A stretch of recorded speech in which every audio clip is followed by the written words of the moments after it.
ಇವತ್ತು ತುಂಗಭದ್ರಾ ವಿಚಾರದಲ್ಲಿ ಇವತ್ತು ತುಂಗಭದ್ರಾ ಅಣೆಕಟ್ಟಿನ ವಿಚಾರದಲ್ಲಿ ಸಾಕಷ್ಟು ಚರ್ಚೆ ಆಗಿದೆ. ಇವತ್ತೇನು 30 ಆಗಸ್ಟ್ 10, 2024ರಂದು 33 ಏನು ಇವತ್ತು ಕ್ರಸ್ಟ್ ಗೇಟ್ ಒಂದು ಕುಸಿದು ಬಿಟ್ಟು ಅವತ್ತೇ ಮಾನ್ಯ ಉಪಮುಖ್ಯಮಂತ್ರಿಗಳು ನೀರಾವರಿ ಸಚಿವರು ಎಲ್ಲ ಕ್ರಸ್ಟ್ ಗೇಟ್ಗಳನ್ನು ಬದಲಾವಣೆ ಮಾಡಬೇಕು ಅಂತೇಳಿನು ಎಕ್ಸ್ಪರ್ಟ್ಸ್ಗಳು ಒಪಿನಿಯನ್ ಕೊಟ್ಟಿದ್ರು, ಮಾಡಬೇಕು ಅಂತೇಳಿ ತೀರ್ಮಾನ ಮಾಡಿದ್ರು.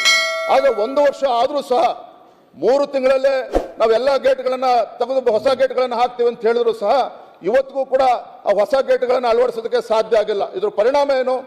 ಇವತ್ತು ಕೊಪ್ಪಳ ಇರ್ಬೋದು, ರಾಯಚೂರು ಇರ್ಬೋದು, ಬಳ್ಳಾರಿ ಭಾಗದ ರೈತರು ಸ್ಟಾರ್ಟ್ ಆಗಿದೆ, ವಂಚಿತರಾಗಿದ್ದಾರೆ. ಶುರು ಮಾಡಿಲ್ಲ ಸರ್, ಸುಮ್ಮನೆ ಸರ್, ಕರೆಕ್ಟ್ ಇದೆ ಅವ್ರು ವರ್ಕ್ ಸ್ಟಾರ್ಟ್ ಆಗಿದೆ, ಆಗಿಲ್ಲ ಸರ್.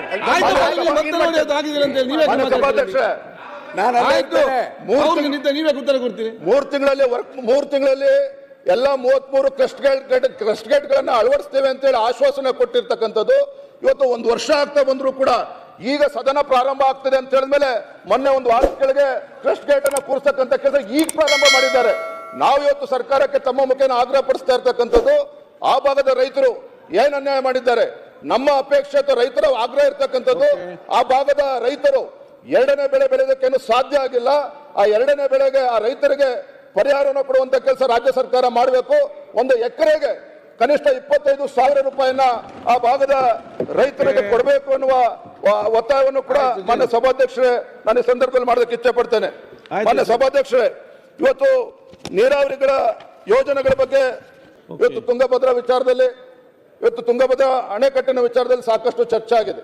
ಇವತ್ತೇನು 30 ಆಗಸ್ಟ್ 10, 2024ರಂದು 33 ಏನು ಇವತ್ತು ಕ್ರಸ್ಟ್ ಗೇಟ್ ಒಂದು ಕುಸಿದು ಬಿಟ್ಟು ಅವತ್ತೇ ಮಾನ್ಯ ಉಪಮುಖ್ಯಮಂತ್ರಿಗಳು ನೀರಾವರಿ ಸಚಿವರು ಎಲ್ಲ ಕ್ರಸ್ಟ್ ಗೇಟ್ಗಳನ್ನು ಬದಲಾವಣೆ ಮಾಡಬೇಕು ಅಂತೇಳಿನು ಎಕ್ಸ್ಪರ್ಟ್ಸ್ಗಳು ಒಪಿನಿಯನ್ ಕೊಟ್ಟಿದ್ರು, ಮಾಡಬೇಕು ಅಂತೇಳಿ ತೀರ್ಮಾನ ಮಾಡಿದ್ರು. ಆಗ 1 ವರ್ಷ ಆದರೂ ಸಹ 3 ತಿಂಗಳಲ್ಲೇ ನಾವೆಲ್ಲ ಗೇಟ್ಗಳನ್ನು ತೆಗೆದು ಹೊಸ ಗೇಟ್ಗಳನ್ನು ಹಾಕ್ತೀವಿ ಅಂತ ಹೇಳಿದ್ರು ಸಹ ಇವತ್ತಿಗೂ ಕೂಡ ಆ ಹೊಸ ಗೇಟ್ಗಳನ್ನು ಅಳವಡಿಸೋದಕ್ಕೆ ಸಾಧ್ಯ ಆಗಿಲ್ಲ. ಇದ್ರ ಪರಿಣಾಮ ಏನು? ಇವತ್ತು ಕೊಪ್ಪಳ ಇರ್ಬೋದು, ರಾಯಚೂರು ಇರ್ಬೋದು, ಬಳ್ಳಾರಿ ಭಾಗದ ರೈತರು ಸ್ಟಾರ್ಟ್ ಆಗಿದೆ, ವಂಚಿತರಾಗಿದ್ದಾರೆ. ಶುರು ಮಾಡಿಲ್ಲ ಸರ್, ಸುಮ್ಮನೆ ಸರ್, ಕರೆಕ್ಟ್ ಇದೆ ಅವ್ರು ವರ್ಕ್ ಸ್ಟಾರ್ಟ್ ಆಗಿದೆ, ಆಗಿಲ್ಲ ಸರ್.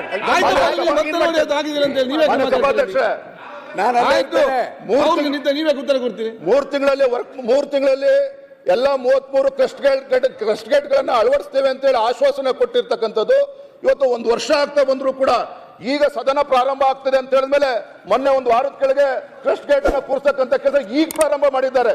ನಾವು ಇವತ್ತು ಸರ್ಕಾರಕ್ಕೆ ತಮ್ಮ ಮುಖೇನ ಆಗ್ರಹ ಪಡಿಸ್ತಾ ಇರ್ತಕ್ಕಂಥದ್ದು, ಆ ಭಾಗದ ರೈತರು ಏನ್ ಅನ್ಯಾಯ ಮಾಡಿದ್ದಾರೆ, ನಮ್ಮ ಅಪೇಕ್ಷೆ ಅಥವಾ ರೈತರ ಆಗ್ರಹ ಇರ್ತಕ್ಕಂಥದ್ದು, ಆ ಭಾಗದ ರೈತರು 2ನೇ ಬೆಳೆ ಬೆಳೆಯೋದಕ್ಕೇನು ಸಾಧ್ಯ ಆಗಿಲ್ಲ. ಆ 2ನೇ ಬೆಳೆಗೆ ಆ ರೈತರಿಗೆ ಪರಿಹಾರವನ್ನು ಕೊಡುವಂತ ಕೆಲಸ ರಾಜ್ಯ ಸರ್ಕಾರ ಮಾಡಬೇಕು. 1 ಎಕರೆಗೆ ಕನಿಷ್ಠ 25,000 ರೂಪಾಯಿನ ಆ ಭಾಗದ ರೈತರಿಗೆ ಕೊಡಬೇಕು ಅನ್ನುವ ಒತ್ತಾಯವನ್ನು ಕೂಡ ಮಾನ್ಯ ಸಭಾಧ್ಯಕ್ಷರೇ ನಾನು ಈ ಸಂದರ್ಭದಲ್ಲಿ ಮಾಡೋದಕ್ಕೆ ಇಚ್ಛೆ ಪಡ್ತೇನೆ. ಮಾನ್ಯ ಸಭಾಧ್ಯಕ್ಷರೇ, ಇವತ್ತು ನೀರಾವರಿಗಳ ಯೋಜನೆಗಳ ಬಗ್ಗೆ